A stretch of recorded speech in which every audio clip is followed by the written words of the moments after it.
Hi, I'm Randy Williams, and I'm back again with more on the Chum Q form.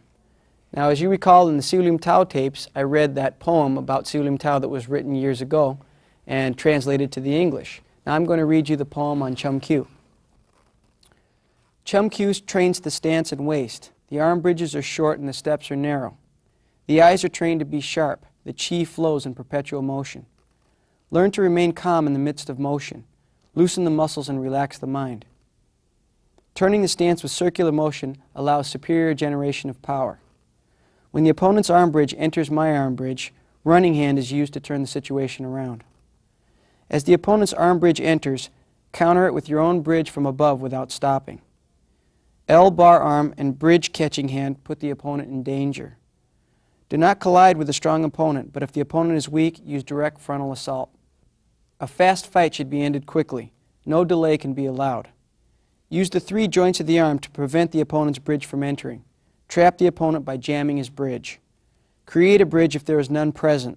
If there is a bridge, counter it by parrying. The arm bridge tracks the opponent's body movement. When the hands are weak, use body positioning to save the situation.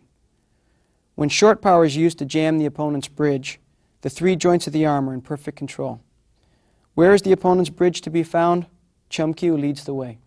All right, next I'm going to talk about Wang Gyuk, or side kick. So what I do from position is kick my foot out 45 degrees upward. So this introduces the second of the two kicking structures. Now before I was talking about how Jing Gyuk brought in the first kicking structure with the shoulders square to the kick. In the side kick, what happens is your body's 45 degrees in relation to the kick. So when I go to kick, my foot is angled 45 degrees upward and my body is angled 45 degrees outward. So like the front kick kicking structure is used obviously for the front kick, and it's also used for like an upward knee strike, and it's also used for reverse round kick. Whereas the side kick structure here is used for like an inward knee strike. It's also used for the round kick, and other kicks. So there's two different distinct body structures in Wing Chun kicking. Now the way I use the side kick, there's a couple of different ways. Mark comes in, we're closed. Like sometimes I use it with that skipping footwork that I showed with the Tiu Jing Gyuk, and that is just to skip in to close the gap and then come in. So that's a common usage of it because it's a long attack with a lot of power and it doesn't require a lot of commitment on your part. Now I also use it as a stop kick, what's called Jit Gyuk, in a couple of different ways. Say we're closed and Mark goes to side kick, I can stop kick with my own side kick. That's known as Jit Wang Gyuk, or stop side kick. Now if we're open against a 1-2, I can use the stop kick here to stop that second shot, just like I showed before a little bit earlier. All right, next I'm going to talk about Jik Sutso, or the straight leg plant. Now earlier I showed how to plant down with the cross stomp, but this time what we call a straight knee lock. After that last side kick, it just lands normally. We go into the Dai Bong, but I'll talk about that later. For right now though, just talking about that plant of the foot. What I want to do is bring a Kenny in. I'm going to show you guys from closed. First of all, what happens a lot of times when you kick people, they tend to kick you back. They get mad, and then they kick you back. So what you do is you lock his leg so that he can't kick you as easily. For example, after I've kicked down to the schwanz and plant here, I like to keep my leg locked against his. That leaves me in good position to either push against his stance or pull his foot out from under him to take his stance out. Now if we were open, I use the same kind of idea. Say the jab came and I moved in with whatever movement. I try to work my way in until I lock my leg behind him here so I can pull his stance out from under him. Now, with the kick, it's the same idea. Say the jab had come and I did, say, bong and side kick. I'd like to land behind him like that, the same way I just did in the form, so I can easily take that foot out. All right, next I'm going to talk about the Seung Dai Bong Sao, or double low wing arm deflection. Now, one of the things that this does with the Dai Bong Sao is it teaches you how to block from prior bridge contact with your opponent. Now, what I don't want to do with Dai Bong Sao is if a punch comes, I don't want to like meet it out of thin air with low bong. That's not what it's designed for. It's more or less if I had punched and say John did Jam Sao and then tried to hook me open and go for that low shot. It's for that prior bridge contact here. Or it's like if John's punch came and I was with bong and he tried to leak, then I might use the Dai Bong Sao there from prior bridge contact. It's not used like out of thin air so much. Now, it also, introduces us to the concept of ducking, because it's almost like you're being twisted inwards and sinking your body to dunk a couple of donuts while you're waiting for me to explain this. No, to duck so that your body collapses down and you're able to sort of avoid a strong punch coming in.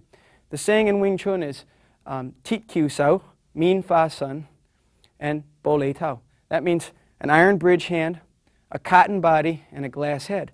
In this case, the cotton body means collapsing or sinking when there's pressure on you. Now, some of the times that you would use that would be to duck a shot that's coming right at you. Let's say, for example, I'm coming in here and John tried to hook my body. Then I might just have enough room to just suck in the gut a little bit and let it go by. So that would be ducking. Another application of this might be if, it's almost a kind of a bob and weave kind of vibe. If, for example, a round kick was coming at my body, I might just be able to avoid it enough just to miss it and then come back in. Now, the double low bung sao here is also a sinking bridge motion. In other words, that thing I talked about earlier where the opponent is walking on the bridge and you sink it out from under him. Say we're closed and John's going to do pak da. Now remember how I said earlier how you give him butter, how he expects to shock me with that and have me get jerked so that he can get his attack in, see? But instead of that, you give him butter and let the bridge collapse, see? And that way, you're able to sort of capitalize on his momentum and use it back on him. All right, next I'm going to talk about that flip up into the double tan sao motion. You notice that I catch up to my hands with the double low bung, and then I flip and my body raises. The flip of the double tan raises the body up. Now, when you ask a lot of people what this movement is for, they kind of go, and that's not really what it is. What it's about is raising the body and raising tan sao. Now in Siu Lim Tao, you learned how to do a dropping tan sao. In other words, from bong, you drop down to tan. This is almost exactly the opposite because you're going from a low bong up to a high tan. So I'll show you some of the ways we use it. Now, like I showed in the last sequence, when Pep does the pak, I use that sinking bridge of the dai bong. This is showing you then how to turn that around and bring it back up. So after having sunken the body here, how to raise the body for power right there. Now, you'll also use raising body power in a lot of other ways. For example, if I had thrown the punch and Pep did the jam here and come across there and then went to hit, that next punch came, I'd have to use a raising tan there, and that would bring it up a little bit. See, I'd have to, in other words, once again, from here, when he hooked me open, I stopped it, my body was dead sunken. Now I have to raise up to my tan to open up the ribs for the attack, and that's straight out of the wooden dummy form. Now, another way I might use a raising tan sao, for example, if we're doing the gum sao switch in lap sao. When we're doing lap here, and then Pep pulls down here, fak sao uses raising body power because you don't have anywhere to pivot. Fak sao has no yin-yang structure, so you've got to use raising body to get the power to it. You also use raising body power, say for example with Hei Jiang, the upward elbow strike.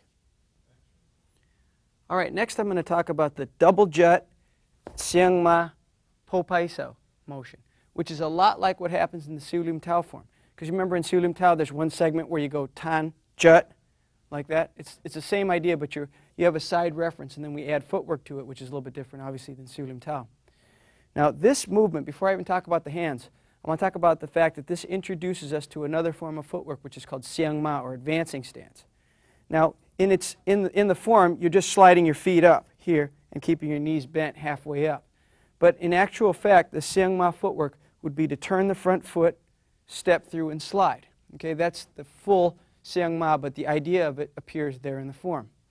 Now, what's going to happen with Xiang Ma footwork is it's a 3-syllable footwork. If you were going to do, say, a 1-syllable technique with it, you'd probably just turn the front foot, step with the punch, and slide. If you were going to do a 2-syllable technique like a double punch, you'd turn the front foot, step your punch, slide punch. So that footwork is going to come in a lot of ways. For example, you could Xiang Ma Bong, you could Xiang Ma Pak, you could even do complex attacks, Ngoi Jet Fun, or Xiang Ma Hyun Da Chang Dai Jiang, or complex blocks like Gang Jam. Any of these things could be practiced with this kind of footwork. Now, when I take this footwork and blend it together with Jut and Jing Jiang on both hands, it gives me a lot of flexibility in ways to interpret it. Let's say when Keith comes in. For example, just using the hand alone, the punch comes, I might go Jut, Jing Jiang. Or I could go Jut, step through, Jing Jiang. Or I could go Jut, Jing Jiang, step through. Or if a second shot came in, I could go Jut, Jut, Jing Jiang with a step through. Or I could go double jut here, then step through with that last shot here. There's different ways of interpreting it. You could mix them and match them in a lot of different ways. Now, another way that we can use that footwork, if you kind of look at it in a little bit of a backwards light, sliding the feet together to avoid a punch, or rather a kick. Example, we're open like this, he goes to kick my leg. I can use that to avoid that kick, see, by collapsing inward. So sliding your feet together is sometimes used as a defense to avoid. All right, now I want to talk a little bit more about just the po pai sao, or the twin palm strike that comes with the Seong Ma footwork. Now, po pai itself means chest smashing hand, and it's mainly designed to help the Wing Chun man stop a hook punch from real close range. Now, for example, when we're closed, as I showed in my last tape series, when a tight hook comes in, Wing Chun's going to violate its own principle of using two hands to block one, because it's a little bit too powerful and the angle is difficult to block with a single hand. So I'm going to use what's called Wu Pak Sao to stop that first one. But unfortunately, at this close of a range, if that second hook were to come, there's no way that I'm going to be able to get my Wu Pak up there in time to stop him. It's too close. So at that point, that's where we want to use the po pai sao to stop him right at the bicep and the chest. And that's why this hand is known as chest smashing hand. That's what it actually translates to in Chinese. So at speed, I'm going to be here. And you can see that, the harder he hooks, the more that hurts him. So that kind of puts the kibosh on that second hook. Now, another time when I use the po pai sao principle is what we call po pai jian. It's both really the same thing. It's just one means po pai hand, the other means po pai palm. But we tend to, doing it this way, call it po pai sao. This way is po pai jian. Now, one of the ways that you could use that against the 1-2 here would be to exclude with that first twin palm strike. I could just as easily have included with the twin palm strike, which this movement could be interpreted in another way by going here and treating that as pak sao with the hit. Or I could just as easily have treated the other one as pak sao with the hit. So there's all those different ways to look at it. Now in chi sao, a lot of times what I'll do is I'll fake the guy out and make him think I'm going to do a foot switch, but actually that'll bring me right into my po pai strike. So what I did here was start everything as a foot switch would have started. So he's just laying dead waiting for the switch, and then I'll come across here and open him up for the follow-up. All right, next I'm going to talk about the double Hyun sao, which the nickname is Kwak sao. Now you notice that what I do is stretch open, snap, circle, and then snap so that my two knuckles are facing one another before I pull in. Okay, now what this is for, it introduces us to something called Kwak sao, which means spreading hand.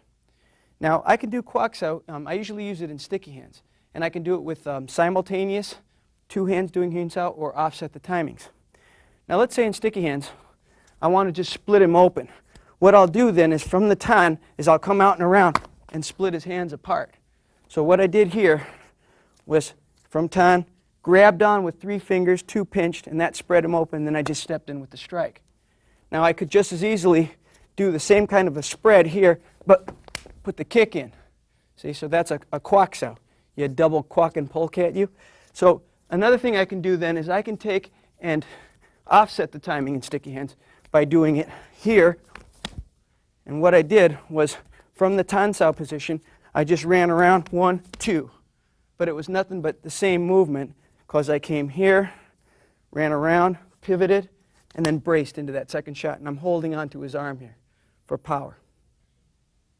All right, next I'm going to talk about the toi ma. That's where I slide my foot back and pivot. Okay, that introduces us to a whole new form of footwork, which is the retreat. Now, Wing Chun learns to retreat with power. What toi ma allows us to do is to slide back and then pivot with power. So you're actually backing up, but at the very end, you're saving this pivot to drive in something with power. Now, toi ma is, again, it's modular like all other Wing Chun footwork. You could plug in any different technique with it. For example, I could do the basic yang blocking motions like pak, or jam, or bong, or fuk. I could use yin blocking motions like tan, or wu sao, any of those type of movements. Or complex motions, complex defenses like gang jam, or loi kwan, or ngoi kwan. Any of those movements could come in with that footwork. And in the previous tape series, you've seen me do a lot of drills and everything else with these movements. So all you have to understand is that this footwork is modular. Anything could go in with it. Now, I use this footwork sometimes in a drill called mun sao, or asking hand. When we're closed, what Bobby's going to do is try to prompt a reaction out of me. What he wants to do is slap the inside of my arm and then punch me in the face. So what I'm going to do is use the Toi Ma, say for example with Pak Sao, again, here to get out of the way. What happened is my footwork helped relieve the pressure, and it also added power to my block. Whereas if I tried to just Pak alone, it might not be enough. So by using the Toi Ma, I relieve the pressure and at the same time block. Now I could do that same thing. I could have used Jam Sao, or I could have used Fuk Sao. Now if instead he had done Pak on the inside of my arm but did the rear punch instead, maybe I might, Toi Ma with Bu Sao or any one of a number of other responses I might come up with. All right, next I'm going to talk about the first of the two circle side kicks, Hyun Wang Gyuk. You notice that when I start out here, I'm slightly forward of the original center line. So what I do is look back towards the original center line and then circle kick out in front of me. And that kick reaches its full extension right at the original center line. So there is a little snap to it that happens before it comes back down and you land into position. Now, there's a lot of ways that we use a circle side kick. I'll show you a few of them now. Now, in this first one, when Bob comes in, let's say, for example, when we're open and Bob throws a hook at my head. Circle side kick will help you kind of get out and around that hook. Slow motion. It came in, and you circle side kick right underneath it. Now, from a closed position, if Bob goes to round kick, say, at my spine, I can use circle side kick up underneath, and I go right in, up underneath to the groin shot. So that'll take the wind out of his sails a little bit right there. Now, another way that I would use this, for example, when we're closed again, I might grab onto his arm and then circle side kick either to the knee here or to the back. Even if we were closed, position like this, if I just go straight into a side kick, it's a little bit easier for Bob to block it because he sees it coming, it's coming straight up the middle. Well, by circling a little bit, it makes it more difficult to block because you're coming in from an oblique angle. Makes it a little bit more difficult. Now, another time I like to use the circle side kick is like when we're open. Sometimes what I'll do is I'll kick out his lead leg and then circle down to kick it. Or if we're, let's say for example, we're open again and he goes to round kick me in the thigh, I'll let it miss and then I'll kick him on the way back through. So in slow motion, I'll let the kick miss and then kick him with that circle foot. All right, another way I would use that step off circle side kick. Say for example, I did the bong to stop this here. I could go lop and step off circle side kick to the back of his leg. And that gives me an oblique angle to attack from. All right, now Hyun Wang Gyuk, or circling side kick, introduces us to one of the 8 kicking principles, Hyun Gyuk, or circle kick. Now, there's actually 8 kicking principles in Wing Chun. There's the circle kick, there's the lift kick, jerking kick, instep kick, scraping or stomping kick, nailing kick, jumping kick, sweeping kick. Those, I guess that should be all 8 of them. Each one of them has its own distinct characteristic, although some of them can be mixed together. Like, for example, jumping and instep. You could do like a jumping instep kick, or circling, scraping, or stomping kick. You could circle into a scrape or stomp. So the kicking principles, some of them can be combined, although not all of them can. Now, Hyun Wang Gyuk is just one of the 8 kicking principles. I'll talk more about that at Buji level. All right, next I'm going to talk about the second of the 2 circle side kicks. Now, that first circle side kick, as I said before, kind of kicked behind me at the original center line. The second one kicks dead in front of me, still at the original center line, then comes down. Now, the way I would use that here, when Kenny comes in, let's say we're both pivoted here. Sometimes I'll use that kick to circle out and around and kick back, so as to come in from an unexpected angle, like I said earlier. Now, if we're closed, sometimes if we're in tight like this, I'll use the circle around the obstacle and then kick down onto the leg. I like to do that especially like after I've swept, circle, and then go into the stomping kick to the knee. So that's one of my favorite times for using that particular type of kick. Now, another way of using it when we're closed, if Kenny, what he wanted to do is jumping front kick to my knee. See, he wanted to kick my leg like that. So I can use the circle side kick to sort of avoid his leg and kick out his base leg. So this is one of the times I like to use it. Now, another way, or a couple ways that I use, is in what we call chi gyuk, or sticky leg. So when we both touch legs together, I can either use the sweep of the leg here to push his leg off, or I might use it here to run around and then kick his leg. See? So there's a couple of different ways you might want to use that circle side kick. All right, next I'm going to talk about the landing Seang Ma Gum Sao. So after the 2 circle side kicks, get that out of the way, you land with gumsao. Now you notice that after I kick, I land down and I do gumsao right after my foot, as it's coming down. And you notice that it's the opposite foot of the one that's coming down. Now that's very important because this is introducing us to the concept of plant trap hit, what I call plant trap hit. The idea of using your descending momentum after having kicked to not only trap the guy, but to hit him at the same time. Now let's say, for example, we're closed. Now a lot of times, what I'll do is I'll kick and then I'll, what I call plant trap hit. And if you notice, what's happened is the kicking leg is the side that's falling. And that's the side where most of my power is going to fall in, see? So what I don't really want to do, if I can help it, is I don't really want to land with this foot and then hit with this hand, because I'm wasting a lot of weight and power. So as the technique showed in the form, the non-kicking side, as you landed, you came down, the non-kicking side landed with the gumsao. And the same thing's going to happen here because the non-kicking side does gumsao. This way I can capitalize on my descending momentum falling into the trap and the hit, so I get a little bit extra power in there. So you notice that, you might think that, it's not that important, but it does actually help you get a little bit more power. So in general in Wing Chun, we can say that the side of the non-kicking leg is usually the one that defends. In other words, no matter what technique we're doing, in general, although it's not a hard and fast rule, it's usually smarter to hit with the side that kicked, because that's where your power is going to come in. All right, next I want to talk about taikun, or the raising punch. Now you notice that right after this, I go straight up to the punch without retracting my fist. That's known as taikun. It's one of the 8 punches of Wing Chun. Now, a lot like in Sulum Tao, when I went pak to jingjiang without any retraction, but straight in, I do the same thing here by going from the gumsao right into the punch. That exemplifies that principle I was telling you about in the last tape series, loi lao hoi song, let sao jik chung. That was the one I told you about that means stick with stuff that's coming in, stay with it, or push away things that are moving away from you. And the minute your hand is freed from contact, you should go straight in with a strike. Some people confuse it to mean I should stay with it when it's coming in and follow it when it's going away, and then I should hit them. That's not what it's about. It's kind of, they're saying, if it's coming in, follow it. Or if it's going away, send it off. And as soon as in either case you lose hand contact, that's when you should hit them. Now, when Bobby comes in, what this is about, it's showing me that against the low strike, that I should stop that with gumsao and then go straight up to the punch.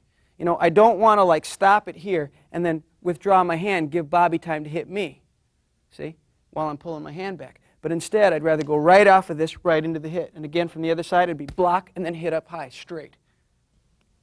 All right, next I'm going to talk about cho ma gumsao, or stance pivot with the pinning hand. Now you notice this time my other hand comes up into wu sao structure. One of the most important things I'm learning here is to bring my wu sao up as a second line of defense anytime it's not in use. Like I said in the first tape series, it's like a tennis player playing in the middle of the court, because wu sao can easily become a block or a strike. So it's sort of a neutral position from the middle. Now at the same time, I'm doing a second gumsao with my elbow bent to act like a shock absorber. Now in application, let's say that we're open. Against the 1-2 where the second shot goes to the body, I might stop the first with bong and then go gum da against that second one. So at speed, it might look like that there. Then I just use hang sao to split it out to follow up. All right, next I'm going to talk about the 3 gum jiang motions. Here, cutting from underneath. So you see, from the punch position, I go cut under, and then again under, and then a third time under. All right, what this does, besides, bringing out the edge of the hand, is it brings out the shoulder. Let me show you some of the applications.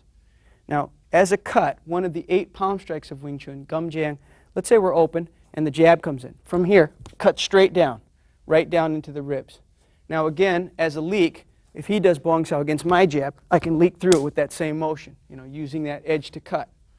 Now, in a situation where John does bong, grab, chop, here, I can use that gum jiang to bring out that front shoulder to attack his elbow. So that's one of the ways I might use it there. So it brings out the shoulder. Now, the shoulder can also be used as an emergency block, and it's by no means the best block in the world. Let's say we're closed, and John does the double pak. Sometimes I can use my shoulder when there's just no other choice. Or like when say you're trapped down, say he punched here, and he trapped me down, and he's going to go to punch me in the chin. Well, maybe I could, emergency get my shoulder up. I don't like to use that, but sometimes it's all you have left, so you can use your shoulder to block. There is a drill to develop that as well. Say we're in position here. I can just throw a punch at John, and he can use his shoulder to stop those individual punches here. So that'll help develop that shoulder block. All right, next I'm going to talk about the Lap Sao Loi Fan Kun motion, which, as I mentioned before, when you combine it with the Bong Sao that appeared earlier, it introduces us to the Lap Sao cycle. Okay? So for example, you know, when we start out here, we have our Lap Sao cycle right there contained in the Chum Kyu form. Now the important thing, let's say we're open. The important thing about the Lap Sao Loi Fan Kun is it teaches you how to whip the hand. Loi Fan Kun meaning inside whip punch. It teaches you that, like say after the Bong Sao, I can't go straight in. And working together with the Kwon Sao principle at the beginning of the form, remember this bit? Working together with that, it teaches me that when the line is occupied, how to go out and around the obstacle. And at the same time, it assures that the line remains open because you're holding that line open. It's like, it's what we would call holding the door open so that your friends can come in. Because what's happening in here is, I see that the line is occupied, and I'd be stupid to try to punch on it now. So by using the Lap Sao here, I can grab and assure that the line is going to remain open while I whip my punch in. All right, next I'm going to talk about Jut Da. It's called Jut Da, Jut meaning jerking hand, and Da means hit. Anytime in Wing Chun that you say Da after the name of a block, it implies that you're punching with that, like Tan Da, Jut Da, you know, any of these, Gang Da. If you did anything other than a punch, though, you'd have to name it. For example, you know, if you did Jut Da, Jing Jiang, you'd have to name what that hit was if it was anything other than a punch. When we say Da, it just implies the punch. Now, what this does is it teaches you, in the first of the two, you remember I went here, and I whipped my hand. The second one, I go straight like that. Remember, so after this here, I went like this, and then this one goes straight. Now, that's for a whole different situation. Now, for example, with Keith, if we were open, and let's say I had done that first one. I did the bong here, and then I went in and just hit him. Now, if there was no response from him on this part, then that tells me to just go in with another hit. To follow the form exactly, it would have been here and then there. Okay? Now, if he were to block that, that shot, if I came in here and he blocked it, then Jut Da comes in right there. See? So you could just use the exact same movement. It doesn't matter whether he blocks it or not. It's just that he gets jacked up worse if he tries to stop you. Now, if on the other hand you had landed the first shot and then he came in, you could Jut Da that one. See? You could use the same movement again as a follow-up. Or if you're quick enough, after having hit him, you could retract slightly and then become a Jut Da on this side. Now, the Sao Sik, or closing sequence. Sao Sik meaning the pig is ill. The Sao Sik? No, it means closing stance. Now, even within that, like I said before, in Siu Lim Tao, there is application. Now, in the Chum Kyu form, it ends the same way. And like I said at the beginning of this form, the closure of Chum Kyu is going to be eliminated in the future to where you could blend all the forms together, you know, with no missing parts and also with no repetition. You know, you do the beginning of the Siu Lim Tao, leave off the end of Siu Lim Tao, leave off the beginning of Chum Kyu and do that form. And then at the end of Chum Kyu, you would treat the last punch of Chum Kyu as the first punch of Byuji. And I'm going to show you more about that when I get to the Byuji form, because I'll show you where the different parts interlink. All right, the only real difference between the Sao Sik of Siu Lim Tao and Chum Kyu is that in Siu Lim Tao, you just close with a straight wrist closure, and then you just pull straight in. But in the Chum Kyu, you have that little wrist snap that happens with all the Hyun Sao in the Chum Kyu form. So that kind of causes you to put a little bit more flourish into the closure of the stance. What that does is it kind of emphasizes a little bit more of that pull. When I showed in the first form at the end how you could overcome a guy grabbing you by sort of turning the tables, well, that just kind of, you know, emphasizes that same motion a little bit more. But in essence, the closure of the Chum Kyu form is the same as Siu Lim Tao. So that's why you can leave it off when you combine the forms.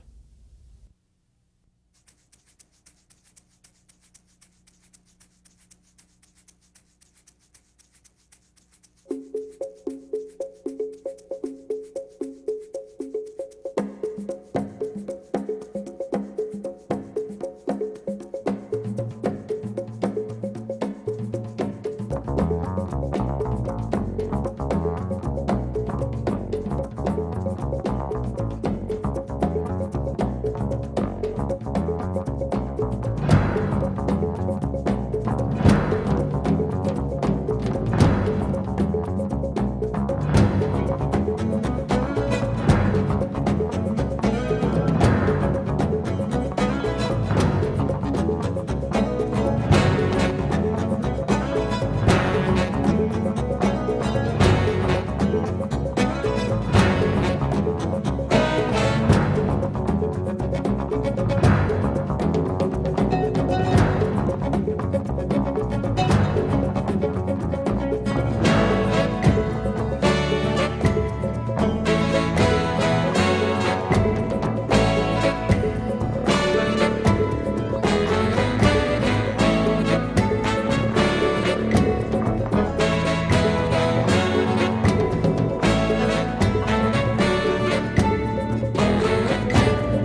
All right, next we're going to go into combat lapsao, guo sao lapsao.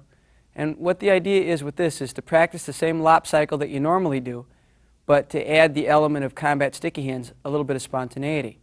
Now what I'm going to show you is a few different combinations you can use that would take advantage of the guy who actually knows the combinations pretty well and usually reacts with them. So in a way, it's just showing you how to take advantage of what you've taught him how to do. Now, our first switch in the normal lap cycle, when we do the Chang Dai Jiang switch, obviously it's here, and again, on this side, it's here, okay? Now in combat lap, what you can do is take advantage of that Gang Da with the Chum Q. See? So what I did here was I waited for that Gang Sao that I knew was going to come, and I knew the Gang Da, and I met it here, and then followed up. Now, on the Bu Sao switch, which would normally be in here, and I just shoot 1, 2, 3, and again on the other side it'd be 1, 2, 3. What I could do here is substitute on the second syllable, lan da, then go in here. See? Or I could have substituted on the second syllable here to the body, and then jerked him into a forearm strike from the Buji form. So, you know, all that was here, I felt the Bu Sao. He was expecting that pull punch up here, so instead I just went low. And then by the time he realized it, depending on his hand position, see that Wu Sao is pretty good right there, so I'd want to just trap it. But if that Wu Sao would have been down, for example, here, and that Wu Sao wouldn't have been up, or started to react to that punch by going down, that's when I'd want to clock him with one of these. Now, on the gum switch, which is normally, you know, pull down here, shoot, shoot, and shoot, or again, it's pull down, shoot, shoot, and shoot, what I can do again is take advantage of his reaction by pulling down and then going to the body here. Then I might finish him up with the Sip Ma Tanda. Now, what I did here was I pulled down. He expected that shot to go high, so I kind of faked him out. And bam, to the body. Then I just step off a little bit and then retrap that here and retrap it once again. Now, on the Pak cycle, or the Pak switch, normally what you do is go 1, 2, and 3. So here again, he reacts here, and he's waiting for that. And then I come back in. So what I can do to take advantage of that here is go here and then go to the body. Then from here I could trap that, you know, and go into a number of different hits. See? So, you know, again, I'm going to be here, shoot that, go into the body, then trap from underneath. You know, and I could have just did a hit and then a wrap, or, you know, there's all kinds of different ways to go right there. Now, in the Fan Sao switch, you know, normally I go here and I fan it over, you know, like that, see? So what I can do instead, again, to take advantage of him sort of reacting with what I think he's going to do, I could come here and go to the Chow Kin like this, see? Then retrap that hand and go in again. So all I did, you see, was to go here. He's expecting this. He's forming bung, but I'm going wham. Then I want to trap that hand. See, so I just reach right across and go in with my hit and then retrap here. So that's another way I could go. You don't have to necessarily mix those exact combinations. For example, like from the bong here, if I want to, I could just go right into a tanda. And what I did, that's straight out of Siu Lim Tao, because I took the bong and just turned it into a tan. I just added the footwork to it, you know, to make it more effective. From the punch, if I wanted to, I could just bounce right down to chop kin, then go up. See? What I did was a loi fan chop kin. I came right here, then I inside whipped the chop kin to the body, and then by the time he felt that, it was too late, and I came in that way. Another way I might want to go from the punch is, you know, straight into the leakage attack through, and, you know, once again, trapping that hand. So what I did was went, you know, ba-boom, and then right there, and then trap the hand, and you could just keep tagging them. All right, another combination I could do from the bong sao this time is to leak straight up underneath, and then I'd go in with my reverse wu sao trap. See, so what I did here was just come right in up underneath here, and then I reverse wu sao and got him here right by the inside of the arm. Then I could take it from there. So combat lap sao basically is just a matter of not really telling him what you're going to do, and just following up. You know, from combat lap sao, we never know exactly, you know, what to expect. We just come in, try different things.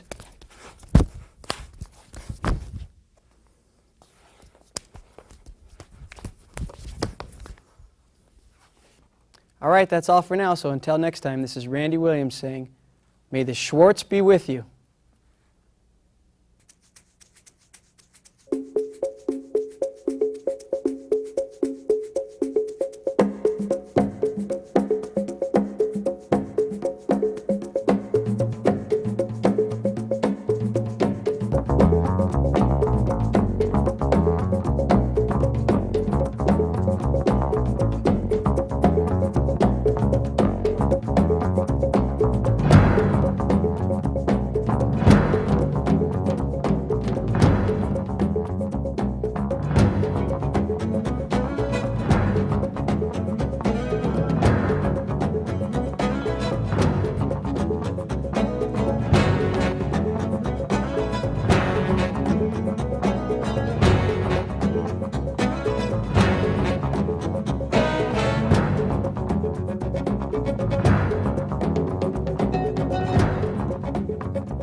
If you'd like to learn more in depth about the drills and techniques shown in both this tape series as well as my previous series, my 6-volume book set, Wing Chun Kung Fu, The Explosive Art of Close Range Combat, is available through Clean Ace Printing Press in Singapore.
Smokin'!